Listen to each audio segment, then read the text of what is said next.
In the scrolling credits of Harry Potter, buried among the set dressers and carpenters, lies a name that looks like a glitch in the Hollywood machinery: Rose Windsor. To the crew, she was just the girl in combat boots fetching coffee and scrubbing floors in the freezing cold. But in reality, she was Lady Rose Gilman, a woman born 12th in line to the British throne, standing ahead of entire royal households, yet choosing to serve the directors of a fantasy world rather than rule in the real one. This is the untold story of the Windsor who perfected the art of becoming a ghost. While the world obsessed over the chaotic billion-dollar exits of Prince Harry and the tragic unraveling of Diana, Lady Rose executed a far more devastating mutiny: total silence. She traded a life of palaces, tiaras, and state banquets for a clipboard and absolute anonymity, proving that the only way to truly survive the crushing gilded cage of the crown is not to fight it, but to simply disappear. Lady Rose was born into a house built on the foundations of a ghost story. In the modern popular imagination, the spare is a figure of frustration, like Prince Harry or Prince Andrew, struggling for relevance in the shadow of the heir. But Rose's father, Prince Richard, the current Duke of Gloucester, was a different kind of spare. He was the spare who never wanted the job and who was forced into it by a catastrophe that changed the course of the minor royals forever. Before 1972, the star of the Gloucester family was not Richard, but his older brother, Prince William of Gloucester. William was everything the monarchy dreamed of in a prince: devastatingly handsome, often compared to a movie star, dashing, charismatic, and adventurous. He was the golden boy of his generation, the idol of his younger cousin, Prince Charles, and the heir to the Gloucester dukedom, groomed from birth to take on the estates, the titles, and the public burdens. Richard, the younger brother, was the antithesis: quiet, cerebral, and intensely private, an intellectual who found solace in structure and line, studying architecture at Cambridge with plans to build things, not rule them. Then came the crash. On August 28, 1972, Prince William of Gloucester was competing in the Goodyear International Air Trophy at Halfpenny Green when, shortly after takeoff, his Piper Cherokee banked too sharply, hit a tree, and exploded in a ball of fire, killing him instantly at the age of 30. The shock wave of that explosion tore through the family, collapsing the structure of Richard's life in an instant. The shield of the spare was gone, and the burden of the dukedom, the massive Kensington Palace apartments, the patronages, the endless ribbon cuttings, fell onto the shoulders of the shy architectural student who had spent his entire youth trying to avoid exactly this fate. Richard gave up his architecture career because the duty of the bloodline was absolute. He put down his drafting pencils, picked up the royal schedule, and became the Duke of Gloucester. But he never became a performer. This is the atmosphere Lady Rose was born into 8 years later. She was not raised by a man who reveled in his status, but by a man who viewed his royal rank as a cage, a gilded one perhaps, but a cage nonetheless. She grew up watching a father who performed his duties with impeccable stoic grace, yet carried the silent melancholy of a life interrupted. The lesson the Gloucester children, Alexander, Davina, and Rose, absorbed through the very walls of their nursery was profound and counterintuitive. Royal status is not a prize, it is a conscription. While the rest of the world looked at Kensington Palace and saw a fairy tale castle, Rose saw a place where her father had been forced to bury his dreams, realizing that the crown was a hungry thing that ate your time, your privacy, and if you weren't careful, your soul. If Prince Richard provided the lesson on the cost of royalty, Rose's mother, Birgit, provided the blueprint for how to survive it. Birgit van Deurs was not a royal, but a Dane who met Richard at Cambridge in the late 1960s, back when he was just a quiet architecture student and she was a language student. Coming from a world of Scandinavian pragmatism that values equality and modesty, she did not try to out-royal the royals or adopt the affected cut-glass accent of the aristocracy. Instead, she remained resolutely grounded, acting as the anchor that kept the Gloucester ship from drifting into the toxic waters of celebrity rising around the rest of the family. Together, Richard and Birgitte created a unique ecosystem within the sprawling 21 rooms of Apartment 1 in Kensington Palace. It was a home of books, of architectural blueprints spread out on tables, and of Danish common sense, where the children were reminded that while they were cousins to the Queen, they were not to mistake themselves for being special.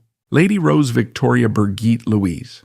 Windsor arrived on March 1, 1980, and the timing of her birth is crucial to the narrative of her life.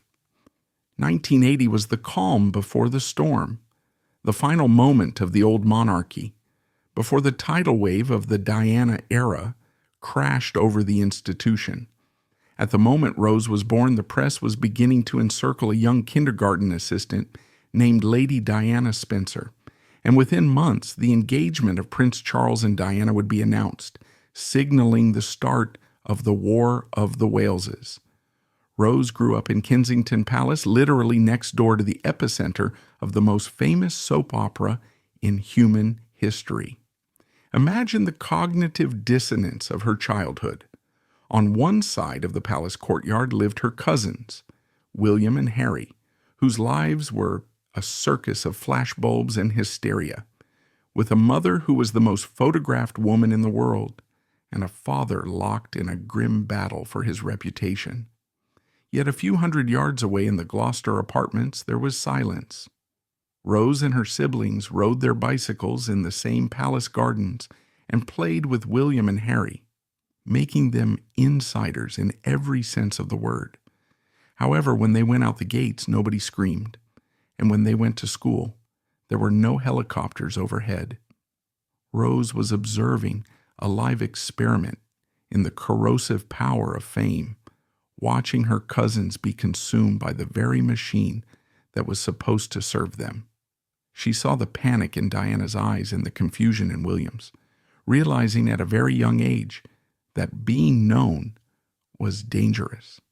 This proximity to the Wales drama is what makes Rose's later choices so fascinating.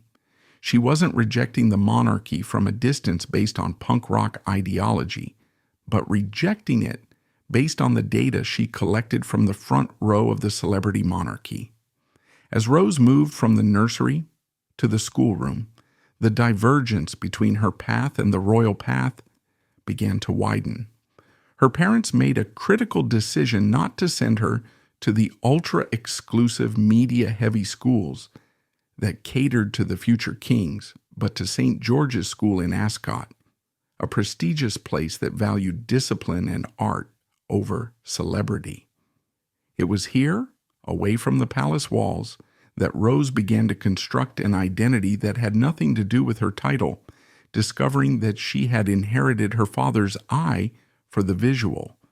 While Prince Richard saw the world in terms of structure and space, Rose saw it in terms of color and mood, loving the way an object could tell a story and create environments. But in the 1990s, the script for a royal princess did not say she should go to a trade school, wear cargo pants, or work for a living. It said she should finish school, do a blurry finishing course, and marry a title.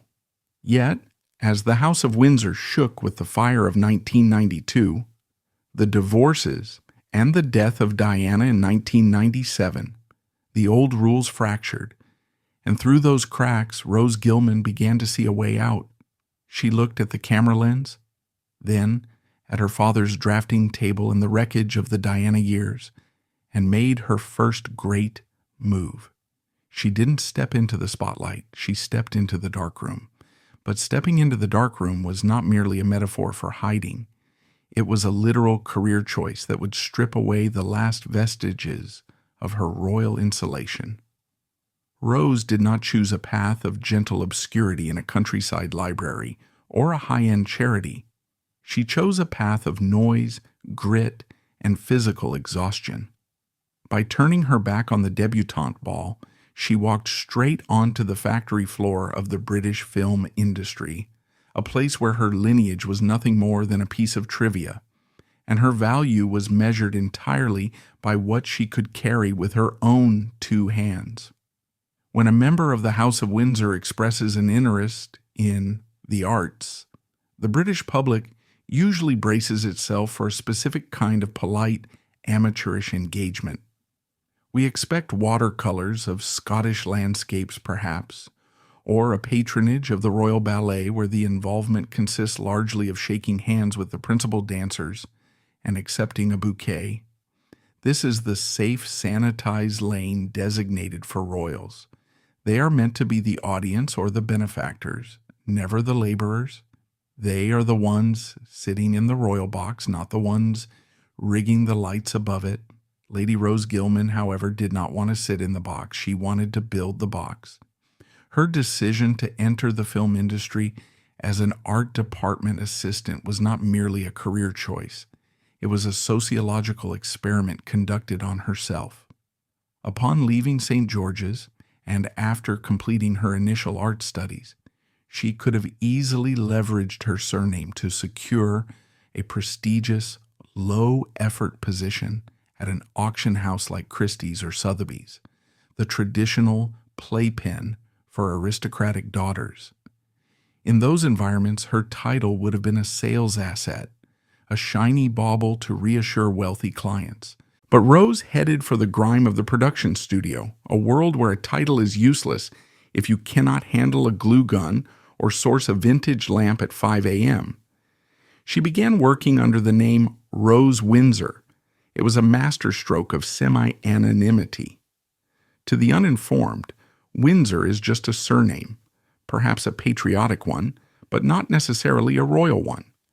It allowed her to introduce herself without the suffocating preamble of Lady Rose, while still maintaining a thread of honesty. She wasn't lying about who she was. She was simply refusing to elaborate. The reality of her new life was a jarring, almost violent contrast to the hushed corridors of Kensington Palace. The film industry is a meritocracy of exhaustion. As an art assistant, Rose was the lowest rung on a very tall ladder. Her days were not filled with state banquets, but with call sheets, sawdust, paint fumes, and the manic high-pressure demands of set decorators. She was fetching coffee for producers who likely had no idea that her grandmother, Princess Alice, had married into the royal family in Buckingham Palace. She was hauling cables and distressing furniture, learning the alchemy of making the fake look real. There is a profound psychological liberation in physical labor. For a woman raised in a world of abstract duties, where work meant standing still and being looked at, the act of doing must have been intoxicating. On a film set, there is a tangible output. You paint a wall, and the wall is painted. You dress a set, and the scene is ready. It is a world of clear cause and effect, utterly unlike the nebulous, symbolic world of royalty, where success is measured in popularity polls and tabloid headlines. For Rose, the sawdust on her boots was a badge of honor. It was the first thing she had ever earned solely with her own hands. If one looks closely at Rose Windsor's filmography, a sense of humor, or perhaps a sense of cosmic irony, begins to emerge. She didn't just work on any films, she worked on projects that seemed to hold a mirror up to her own strange existence. Consider her work on the television series Little Britain.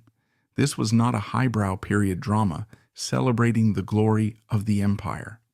It was an anarchic, grotesque, and ruthlessly funny sketch show that tore apart the British class system. It mocked the very social strata Rose belonged to. One can only imagine the surreal experience of Lady Rose, 12th in line to the throne, arranging props for a sketch involving Emily Howard, the rubbish transvestite, or the Prime Minister. She was helping to construct the very satire that was laughing at her heritage. Did she find it funny? One suspects she did. To work on Little Britain requires a thick skin and a sense of the absurd, two qualities that are essential for surviving the House of Windsor. Then came Margaret Thatcher, The Long Walk to Finchley. Here was Rose, working on a biopic about the Prime Minister, who had a famously complex, sometimes frosty relationship with the Queen.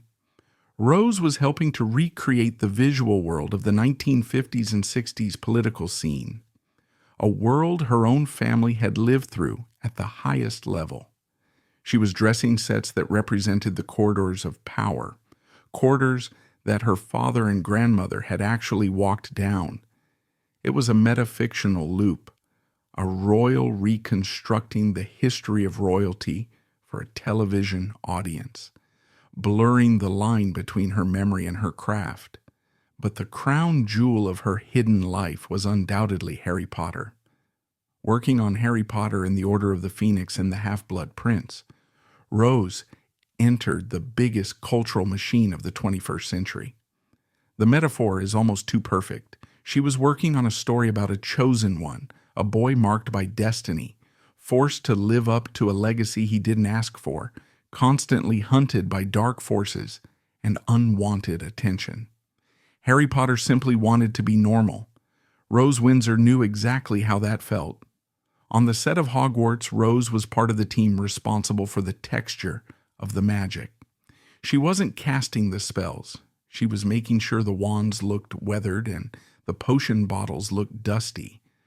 There is a specific anecdote that floats around the industry, perhaps apocryphal, but spiritually true, of Rose working on a set while the Royal Rhoda, the press pack that follows her family, was camped out somewhere else, desperate for a photo of Prince William. She was safe inside the fantasy. She had found her own invisibility cloak. It is worth pausing to consider the financial aspect of this. An art department assistant does not earn a fortune. The pay is modest, the hours are illegal, and the security is non-existent. Rose did not need the money. The Gloucesters are not destitute. She could have lived a life of leisure. The fact that she chose to wake up at 4 a.m. to earn a wage that wouldn't cover the cost of one of her mother's tiaras speaks to a deep-seated need for validity. She wanted to know unequivocally that she was capable of survival outside the palace walls.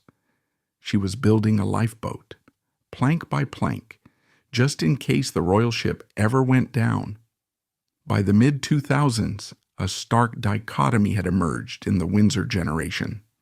The media was obsessed with the glossy posse, the social circle surrounding Princes William and Harry.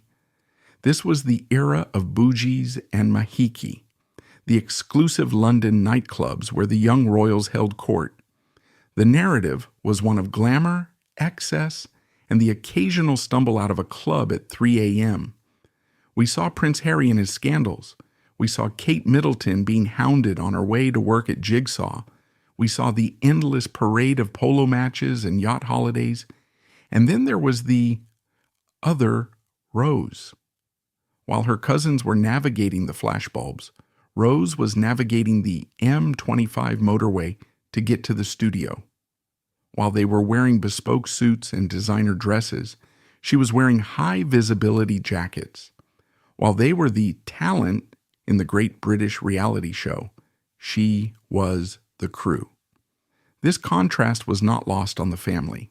The Queen, a woman who respected duty and hard work above all else, reportedly had a soft spot for the Gloucesters precisely because they didn't complain and they didn't cause scenes. Rose was fulfilling the Protestant work ethic that the Queen admired. She wasn't embarrassing the firm, she was simply busy. But this invisibility came with a cost. It meant that Rose was drifting further and further away from the core of the royal experience. She was becoming a stranger to her own destiny. When she attended family gatherings, the Christmas lunches at Buckingham Palace, The Easter services at Windsor, she arrived as a visitor from the real world. One wonders what the conversation was like. Did she talk about the lighting setup for a Quidditch match while her cousins talked about their military training? She was the traveler who had gone to the other side of the looking glass and come back to tell them that the world outside was dirty, chaotic, and absolutely wonderful. In every royal story, the plot pivots on the introduction of the suitor. The choice of partner is the ultimate declaration of intent.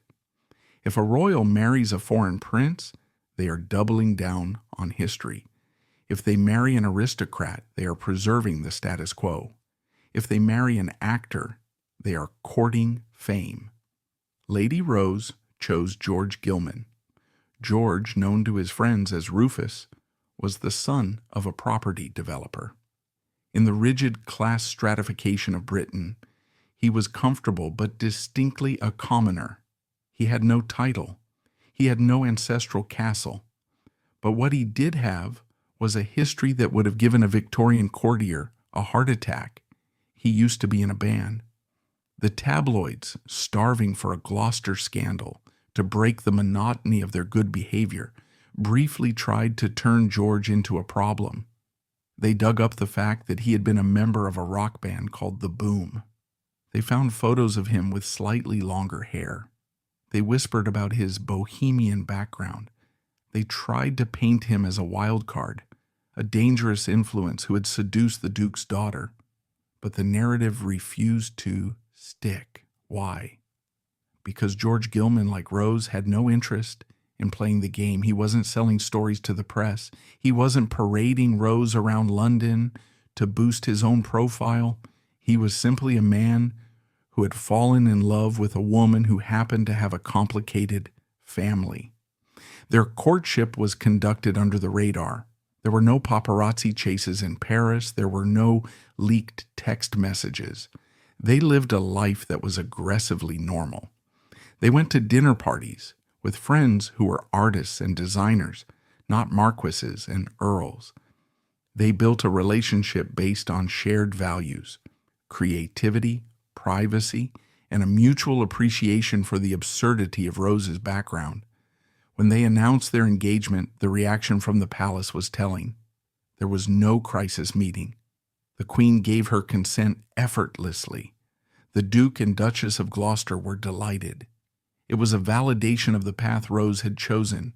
She had proved that she could step outside the tribe and find happiness without bringing shame upon the house. But the engagement also signaled the final act of her separation. By marrying a man with no title, Rose was ensuring that her future children would be plain Mr. and Miss. She was actively severing the aristocratic tether for the next generation. She was closing the door on the royalty of her bloodline, ensuring that her descendants would be private citizens, fully and completely. The date was set for July 19th, 2008. The venue? The Queen's Chapel at St. James's Palace. To understand the significance of this wedding, one must compare it to the wedding that would happen 3 years later, that of Prince William and Kate Middleton. William's wedding was a state occasion. It was a global holiday. It was broadcast to billions. It was a pageant of empire, featuring the 1902 state landau, the Archbishop of Canterbury, and a flypast by the Royal Air Force. It was a wedding designed for the public. Rose's wedding was designed for Rose. The Queen's Chapel is a small architectural gem by Inigo Jones. It is intimate, almost austere, compared to the Gothic sprawl of Westminster Abbey. It seats a few hundred, not a few thousand. By choosing this venue, Rose was making a statement.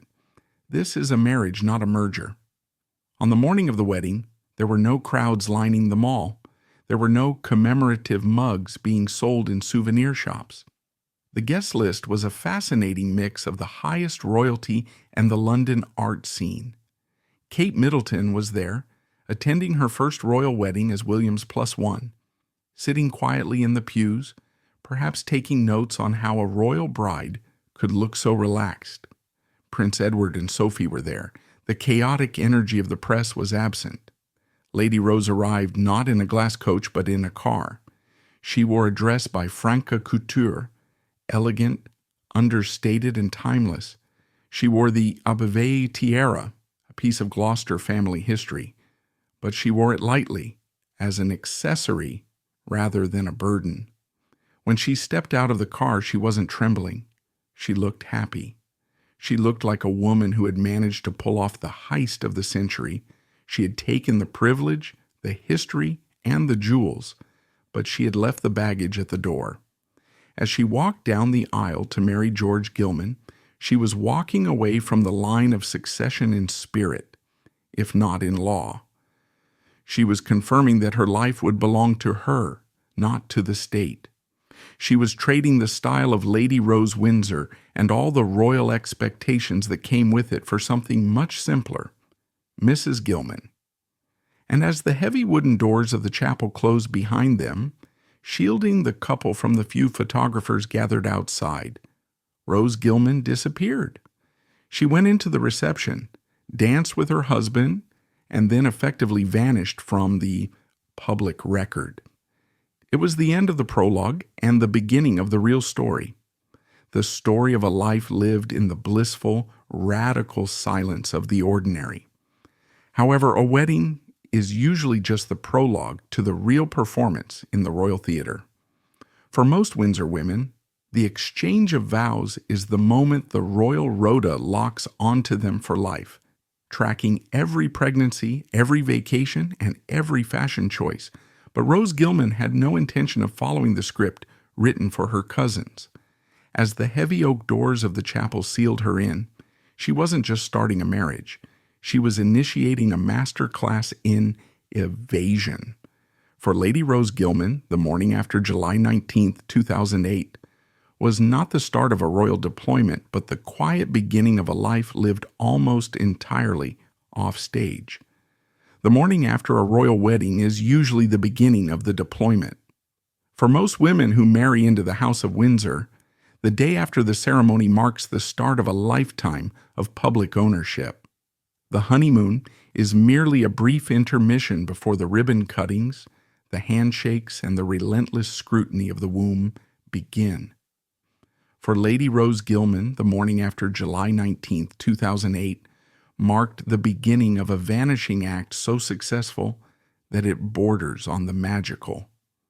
She woke up not as a high-ranking princess with a schedule of engagements, but as Mrs. Gilman.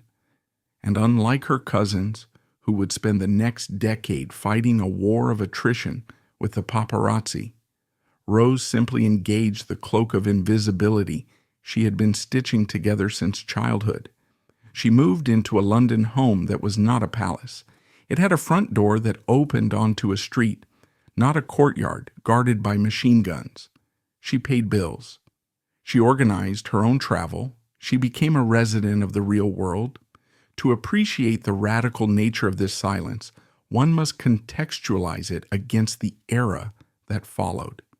The years 2010 to 2020 were the decade of the influencer royal. It was the era where the monarchy collided violently with the digital age. We saw the rise of the royal brand. We saw the creation of Instagram accounts for Kensington Palace. We saw Prince Harry and Meghan Markle attempt to navigate the impossible line between public service and global celebrity, culminating in the explosion of Megxit. We saw Prince Andrew's catastrophic fall from grace. Throughout this decade of noise, scandal, and constitutional trembling, the silence from the Gilman household was absolute. There were no leaks from Rose's friends about how she felt. There were no paparazzi shots of her buying milk. She did not launch a lifestyle brand. She did not write a children's book leveraging her title. In a world where visibility was becoming the only currency that mattered, Rose Gilman was proving that the ultimate luxury was to be ungoogleable. She had achieved what Prince Harry would later claim to want, but could never quite find: privacy without exile. The true test of Rose's commitment to the normal life came with the arrival of the next generation. In the royal ecosystem, children are the anchors. They are the means by which the dynasty renews its contract with the public. A royal baby is a state asset, greeted with cannon salutes, town criers, and commemorative coins. In July 2010, Rose gave birth to a daughter, Lila Beatrix Christabel Gilman. 2 years later, in 2012, she had a son, Rufus. There were no easel announcements at the gates of Buckingham Palace. There were no gun salutes echoing across Hyde Park. There were no throngs of photographers camping outside the Lindo wing waiting for a glimpse of the swaddled infants. The births were announced quietly, noted by royal watchers, and then the waters of history closed over them. This moment was historically significant because it marked the melting of the Windsor status. Lila and Rufus are the great-great-grandchildren of King George V. In any other century, they would be minor princelings, burdened with titles and expectations. But because of the choices Rose and her husband made, these children were born as commoners. They are Miss Lila and Master Rufus. Rose stopped the transmission of the royal virus to her offspring. She broke the chain of custody. Her children do not attend royal photo calls. They do not stand on the balcony. They attend regular schools. One can imagine the surreal conversations at the school gates. Rose standing there, perhaps chatting about homework or a lice outbreak, while the other mothers may or may not realize that the woman in the raincoat stood next to the Queen of England last Christmas. This is the Gloucester legacy in its final form. Prince Richard, the reluctant Duke, had protected his children by instilling in them the value of normalcy. Rose honored that protection by ensuring her own children wouldn't even have to fight for it. They simply were normal. She had given them the one gift her father never had, a blank page. While Rose Gilman had successfully exited the stage of public life, the blood of kings is not something you can wash off entirely. The institution of the monarchy has a way of pulling its members back in for the moments of high theater, the weddings, the jubilees, and the funerals. It is in these moments, specifically the funerals of the last few years, that Lady Rose re-emerges, and the effect is jarring. It is a phenomenon we might call royal cognitive dissonance. When Prince Philip died in April 2021, the world was in lockdown. The funeral at St. George's Chapel was stripped of its pomp. Only 30 mourners were allowed. It was the most exclusive, intimate, and stark royal event in living memory. The guest list was agonized over. Who made the cut? Lady Rose Gilman made the cut. There she was, clad in black, her face partially obscured by a mask and a hat, sitting in the wooden stalls of the chapel where kings are buried. In that moment, the art department assistant vanished, and the princess reappeared. She held herself with the instinctive ramrod-straight posture of the Windsor women. She knew the hymns. She knew the protocol. She bowed her head at the exact right moment. For a brief hour, the world was reminded that this woman who lives among us as a civilian is actually a creature of the court. She carries the genetic memory of the monarchy. She has the Gloucester face, that look of quiet, dignified sorrow that her father wears so well. Then the service ended, the cameras turned off, and she evaporated. We saw it again at the funeral of Queen Elizabeth II in September 2022. Amidst the weeping of the nation, the drama of Harry and Meghan's return, and the stoicism of King Charles, Rose was a silent figure in the procession. She was a living link to the history that was being buried. She was the great-granddaughter of the king who created the dynasty, saying goodbye to the queen who defined it. And finally, the coronation of King Charles III in 2023. This was the ultimate test of the slimmed-down monarchy. The balcony was empty of all but the working royals. But in the Abbey, Rose was there. dressed in the finery required for a coronation, a dress code that had been controversially toned down from robes to morning dress or business attire. Rose looked every inch the aristocrat. She wore a fascinator that was elegant but not attention-seeking. She sat in the royal block surrounded by cousins she rarely sees. These appearances serve a vital narrative function. They are the proof of life. They remind us that the shadow court still exists. Behind the main characters, Charles, Camilla, William, Kate, there is a reserve army of royals who have chosen a different path. They are the road not taken. When we look at Rose Gilman at a coronation, we are looking at a parallel universe where royalty is just a family tradition, not a constitutional burden. So, what does Lady Rose Gilman actually do with her days now? This is the hardest question to answer, and the difficulty of answering it is the measure of her success. We know she works. Reports suggest she has continued her work in the art world, perhaps moving from the physical labor of set dressing to the more settled world of sourcing and buying, a job that fits around the demands of motherhood. But there is no LinkedIn profile detailing her achievements. There are no interviews in Architectural Digest showing off her living room. We must rely on the negative space to understand her life. We know what she doesn't do. She doesn't cut ribbons. She doesn't have a patronage. She isn't the honorary colonel-in-chief of a regiment. She doesn't have to pretend to be interested in a factory production line in the Midlands on a rainy Tuesday. Instead, her life is likely filled with the beautiful mundane friction of ordinary existence. The traffic jams, the parent-teacher meetings, the supermarket run, the mortgage application.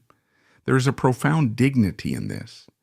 In the 21st century, we have been conditioned to believe that a life is only valuable if it is scaled.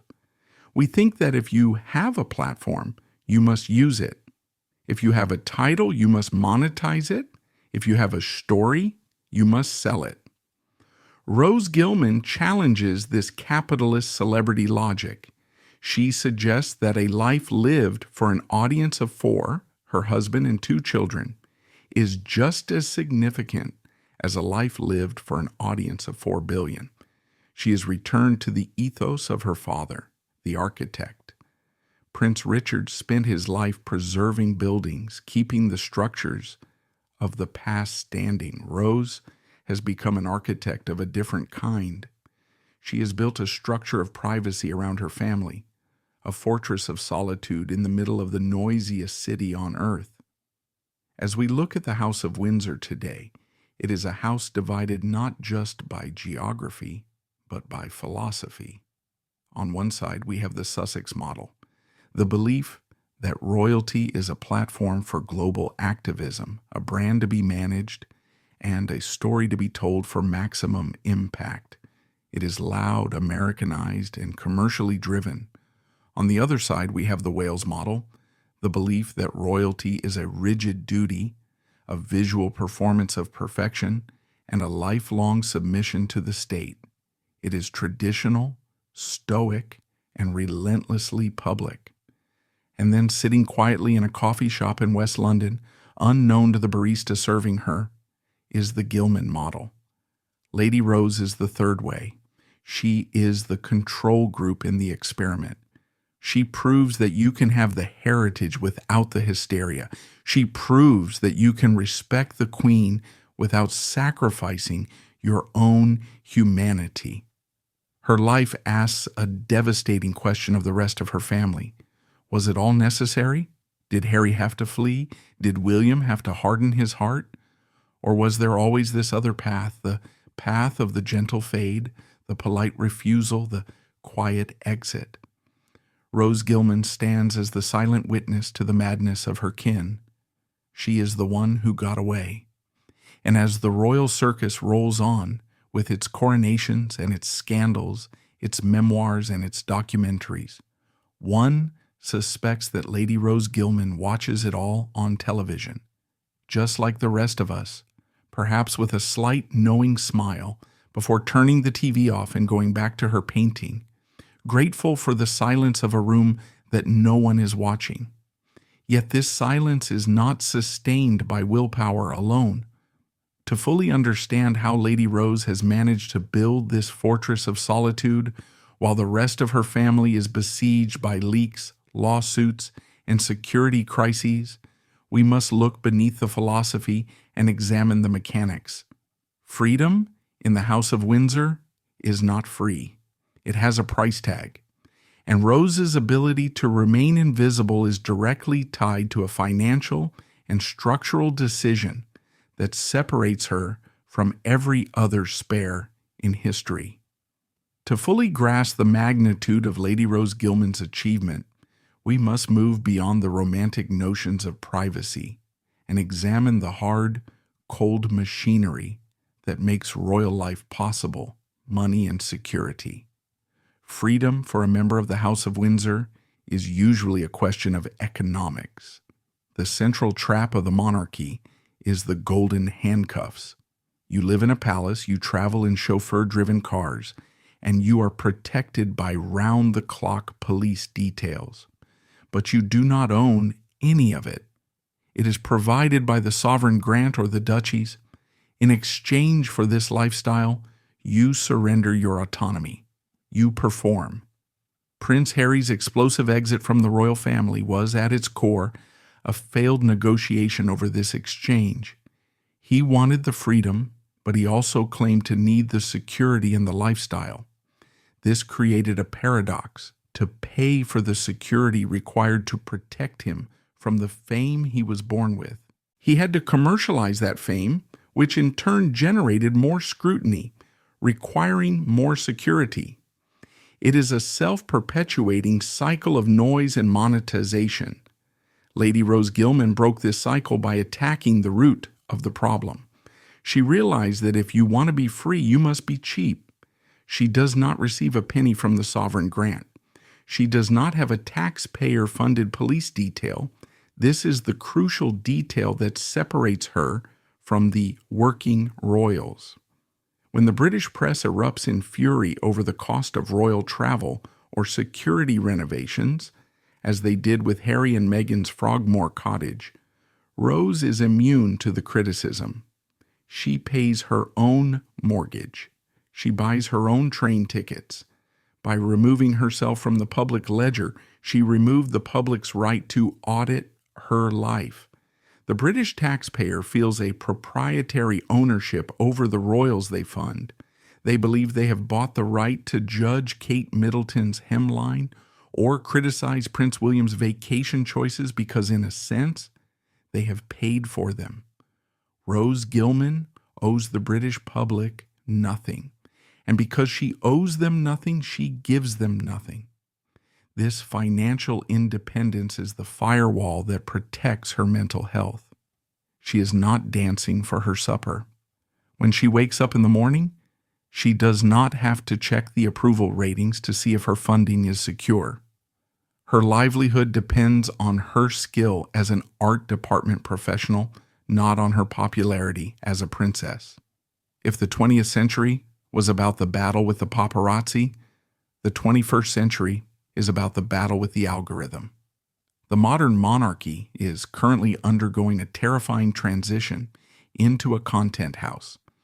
The Prince and Princess of Wales have a slick social media team producing cinematic reels of their charity work. The Sussexes have built a media empire in California. Even the king has a digital strategy. In this landscape, Lady Rose Gilman is a digital hermit. Try to find her. Search for Lady Rose Gilman Twitter or Lady Rose Gilman Instagram. You will find nothing. No verified account, no official updates, no curated glimpses of her garden or her children's birthday parties. In an age where sharing is conflated with caring, and where silence is often interpreted as suspicion, Rose's digital absence is a radical act of discipline. It suggests a complete rejection of the modern validation loop. Most people, let alone princesses, feel the urge to curate their image online. We want to show the world that we are happy, successful, and morally righteous. Rose refuses to participate in this performance. She understands that in the digital age, information is ammunition. Every photo posted is a potential headline. Every tweet is a potential scandal. By starving the beast, she ensures that the beast ignores her. This silence also protects her children. Lila and Rufus are growing up without a digital footprint created by their mother. They are not content. They are not props in a relatable royal mom narrative. They are being allowed the one human right that the internet has almost destroyed, the right to make mistakes in private. The history of the Windsor dynasty is littered with the wreckage of the spares, the younger siblings who had no defined role. Princess Margaret, the Queen's sister, spiraled into a life of tragic hedonism, struggling to find meaning when she was constitutionally irrelevant. Prince Andrew, the Queen's second son, became arrogant and entitled, clinging to his status until it destroyed him. Prince Harry, the current king's second son, wrote an entire book detailing the trauma of being the backup plan. The spare problem is usually framed as a lack of purpose. You are raised in the same palace as the heir, given the same deference, but you have no job. You are a lady in waiting to history. The Gloucester family, and specifically Rose, solved this problem, and they solved it through the parenting of Prince Richard and Birgitte. The Duke and Duchess of Gloucester seem to have realized decades ago that the royal identity was a depreciating asset for their children. They knew that as Charles, William, and George were born, the Gloucesters would be pushed further away from the throne. So instead of raising Rose to be a spare princess, they raised her to be a functional adult. They did not lie to her. They did not pretend that she was as important as William. They instilled a sense of royal realism. The result is that Rose does not suffer from the resentment that plagues so many other spares. She does not feel less than because she isn't the queen. She doesn't feel slighted that the cameras aren't pointing at her. In fact, she seems to view her irrelevance as a stroke of immense luck. While Harry viewed the removal of his security and his HRH status as a punishment, Rose viewed it as a graduation. She graduated from the gilded cage into the open world. She proves that the spare is only a tragic figure if they insist on remaining royal. If they leave the stage, they stop being a spare and start being a protagonist in their own life. As we look toward the future of the British monarchy under King Charles III and eventually King William V, the Rose Gilman story becomes more than just a biography. It becomes a blueprint. King Charles has long spoken of a slimmed-down monarchy. He envisions a core team of working royals, himself, Camilla, William, Kate, managing the state while the rest of the family recedes into private life. Lady Rose Gilman is the proof of concept for this vision. She demonstrates that it is possible to shrink the royal family without drama. She shows that the cousins and minor royals don't have to be exiled or stripped of their titles in humiliation. They can simply transition. She represents a sustainable model for a modern European monarchy. Look at the royal families of Scandinavia or the Netherlands. The minor princes and princesses there hold jobs. They work for airlines, they work in finance, they work in art. They appear on the balcony for the king's birthday, and then they go back to work on Monday morning. This is the Gloucester model. It is undramatic, it is cost-effective, it is dignified. However, it requires a lack of ego that is rare in the Windsor bloodline. It requires the royal individual to accept that they are not the main character. Rose accepted this effortlessly, but could others? Could the York princesses, Beatrice and Eugenie, who have hovered in the uncomfortable limbo between working royal and private citizen, fully embrace the Rose Gilman path? It is unclear, but Rose stands as the silent standard-bearer for this new reality. She is the future that the monarchy needs if it wants to survive the 21st century. A family that is smaller, quieter, and significantly less expensive. Despite her aggressive normalcy, there is one thread of history that Rose cannot cut, and it is the one that gives her story its final poetic resonance. She is named Victoria after the great queen. She is named Rose after the flower of England. She carries the DNA of the Plantagenets, the Tudors, and the Stuarts. When she walks onto a film set in Watford, she brings with her 1,000 years of history.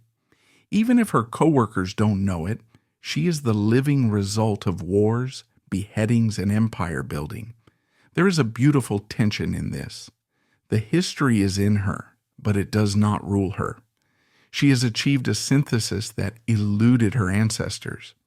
Her great-uncle King Edward VIII had to abdicate the throne to be free, but he spent the rest of his life in a tragic, wandering exile, obsessed with the status he had lost. Rose abdicated the lifestyle without losing her home. She stayed in Britain. She stayed close to her family. She kept her dignity. She managed to extract the humanity from the royalty. With this house of silence fully constructed, there remained only one final temptation to resist. In the modern era, the quickest way to destroy privacy is to monetize it. We live in a time where the tell-all memoir is the standard exit strategy for disaffected royals. A final scream for attention disguised as a search for truth. Having secured her freedom, her money, and her family, Rose faced the ultimate test of the modern celebrity age, the opportunity to sell her story. Her response to this temptation would be the final defining act of her quiet rebellion. In the current climate of the royal family, the memoir has become a weapon.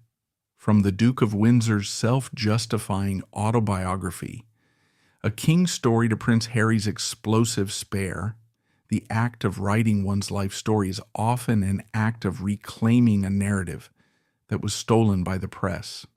It is a final scream for attention, a plea to be understood. Lady Rose Gilman will never write a memoir. There will be no 6-part Netflix documentary titled Rose and George. There will be no sit-down interview with a primetime anchor where she reveals the truth about her childhood in Kensington Palace. This silence is not born of fear, it is born of sufficiency. The people who write memoirs are often those who feel a void, a gap between who they are and how the world perceives them. They need to correct the record. Rose Gilman has no such need because she does not care about the record. She does not need the public to understand her because she does not live for the public. Her unwritten memoir is perhaps the most powerful book in the Royal Library. Its pages are blank. It contains no scandals, no accusations, and no revelations. It is a testament to a life that was full enough on its own terms that it didn't need to be sold to a publisher to feel valuable. By refusing to monetize her trauma or her privilege, she has preserved the sanctity of her memories. The conversations she had with the late Queen, the private moments with her father, the Duke, the childhood games with William and Harry, these belong to her. They are not content. They are not commodities. They are simply the fabric of her life, kept in a vault to which only she holds the key. As we reach the end of this investigation into the life of the invisible Windsor, we must confront the ultimate meaning of her journey. Fairy tales usually end with a wedding. The prince rescues the princess, they return to the castle, and they live happily ever after. But in the real history of the House of Windsor, the castle is often the place where the happiness dies. The castle is where the duty begins, where the silence is enforced, and where the individual is slowly ground down into a symbol. Lady Rose Gilman inverted the fairy tale. She started in the castle. She started with the title, the tiara, and the status, and her quest was not to find the prince, but to find the exit. She rescued herself.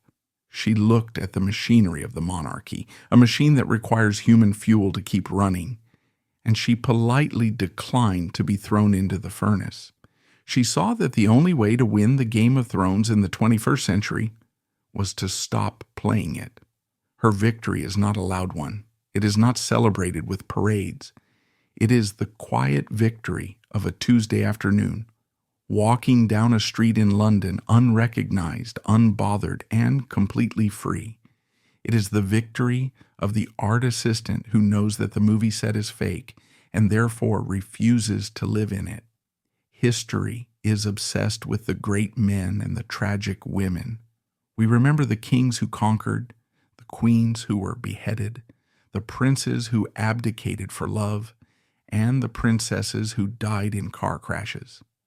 We are drawn to the drama, the noise, and the catastrophe of the royal soap opera. Because of this, history will likely forget Lady Rose Gilman. She will appear in the genealogy books as a footnote, born 1980, married George Gilman, issue Lila and Rufus. Future historians will scan past her name to get to the juicy chaos of the Harry and Meghan era, or the momentous reign of William V.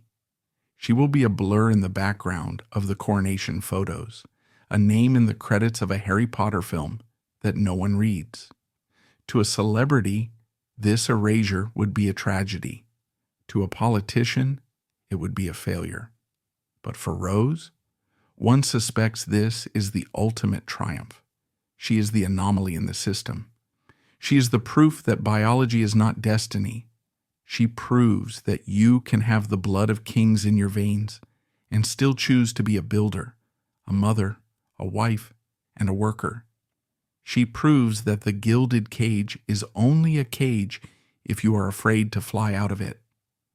Lady Rose Gilman is the ghost who walked away from the machine. And as the heavy iron gates of the palace close behind her cousins, locking them into their lifetimes of duty and noise, Rose is out there somewhere in the real world, perhaps painting a wall, perhaps walking her children to school, enjoying the most precious and rare royal title of all,